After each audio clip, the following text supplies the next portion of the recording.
Hi, and welcome back to Beans and Bezels. I've reviewed my fair share of German watches over the last 5 years, and one brand I keep circling back to is Sinn. There's just something about a Sinn watch that draws me in more than I can resist. I've previously owned the EZM 3F and the U50 SDRT, and even checked out the one 04556E and the one 03, but ultimately traded or sold them, always making practical excuses. The date window wasn't perfect here, or the lume wasn't crisp enough there. When Sinn released the U50 SL with a fully lumed ceramic dial, I challenged myself to find a fault and eventually lost. 5 months later, the watch is still on my wrist, and my enthusiasm for it hasn't waned in the slightest. No small feat given my usual restlessness for something new and shiny. Launched as a 500-piece limited edition, the U50 SL carries a US retail price of roughly $3,820 on the bracelet. Considering my track record of moving on to the next watch, I find it noteworthy that I'm just as excited about wearing this piece today as the day I unboxed it. Whether that speaks to its distinctive fully loomed dial, the classic Sinn tool watch DNA, or simply my inability to resist yet again, one thing's certain: the U50 SL has certainly captured my attention, and combined by love for tool watches, German manufacturing, and lume. Let's check it out. The case measures 40.75mm in diameter, 46.85mm lug to lug, 50.9mm including the end links, and 11.25mm thick. Crafted from high-strength German submarine steel coated with Sinn's black hard coating, and further reinforced by Tegament technology, it's built to handle just about anything. The design itself is simple yet appealing, lacking ornate bevels or chamfers, and featuring a mid-case that flows smoothly into rounded drilled lugs. Between these 20mm lugs, you'll find a small SUG mark referencing Sächsische Uhrentechnologie GmbH, a Sinn-owned case manufacturer renowned for producing cases for high-end brands like A. Lange and Söhne. Up top, a scalloped bezel with 60 printed markings, extra graduations for the first 15 minutes, and a loomed triangle at 12 o'clock sits on a secure, screw-fastened 60-click ball-bearing mechanism. The bottom right lug terminates early, making way for a 5.4mm screw-down crown at the 4 o'clock position, signed and exceptionally smooth to operate. Flipping it over, you have a solid screw-down case back, slightly rounded but not affecting wear, carries the watch's key specifications engraved into it. The watch is rated for a very impressive 500 meters of water resistance, specifically when considering the watch's 11.75mm overall thickness. Overall, cases are one of the best aspects of any Sinn watch. They are rarely complicated in design, but the manufacturing and thought process behind each design element is incredible. They remain one of the few watchmakers that strive to make tool watches as if watches are still required to be reliable and unwavering instruments.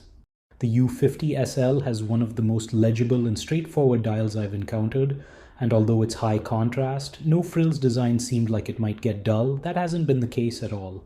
It may lack applied indices or layered depth, just a solid luminous ceramic base and 3 hands, yet it captivates with subtle shifts in the ceramic's appearance under changing light, even emitting a faint day-lume glow in brighter environments. The printing of text and markers on the white ceramic layer is crisp and distinct, retaining sharpness even when the lume is fully charged.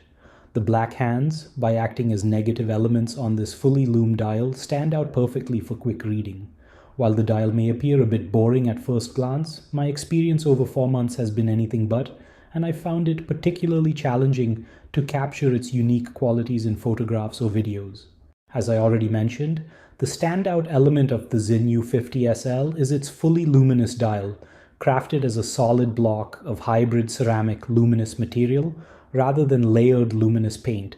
This approach delivers denser, more evenly distributed lume, leading to impressive brightness and longevity, benefits I've frequently praised when discussing materials like Globalite, HiCeram, or Lumicast.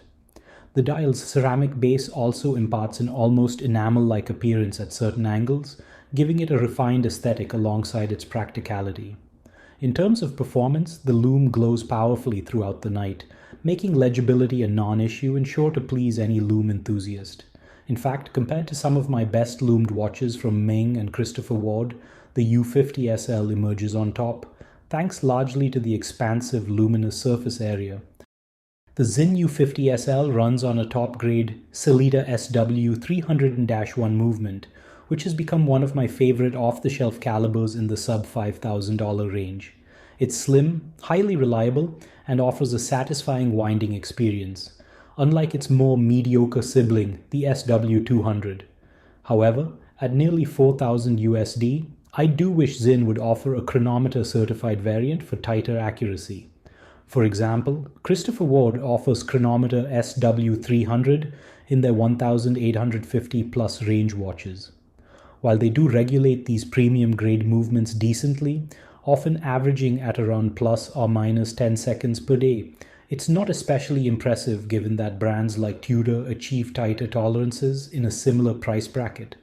The last 4 Tudor watches I've had barely deviated from an insanely accurate plus 1 seconds per day over 6 to 8 months. Still, the SW300's quality is undeniable and remains a strong choice for a watch at this level, but there is definitely room to improve in this aspect. Even when I owned the U50 SDRT, I appreciated how comfortably Sinn's 41mm case wore on my 6.75-inch wrist, and the U50 SL maintains that same appeal by wearing smaller than its measurements might suggest. The lug-to-lug distance of 46.85mm and sleek 11.75mm thickness contribute to an excellent balance on the wrist, while the bracelet, featuring Sinn's black heart coating and tegiment technology, tapers from 20mm to 18mm for a stealthy overall aesthetic. The links articulate smoothly and the end link fitment is top-notch, although the clasp is a letdown. It's pressed, lacks on-the-fly adjustability, and its dive extension is overdue for an update. Thankfully, Sinn has introduced a new adjustable clasp that should eventually find its way to these black hard tegimented models. For those less inclined toward the bracelet, the U50 SL looks great on various straps, leather, rubber, or canvas, and I'm especially fond of how it pairs with D-Lug's new sailcloth straps and their brown leather offerings. To wrap things up, this watch is one I absolutely love. Its legibility is outstanding, the proportions are spot on, the lume is nothing short of mesmerizing, and the overall build quality is top tier. It's not without flaws. The clasp remains dated with no easy adjustment, and it would have been nice to see more loomed elements on the bezel. That aside, I can't find any real deal breakers, and I've thoroughly enjoyed wearing the U50 SL over the past few months. The color combination looks fantastic, and it has served as the perfect winter companion, effortlessly blending in with snowy surroundings. If you're a Sinn U50 fan and a lume enthusiast, this model is practically a must-have. And if the clasp issue is a sticking point, don't lose hope. Sinn has confirmed to me via email that they're developing an adjustable clasp for these tegimented black bracelets as well.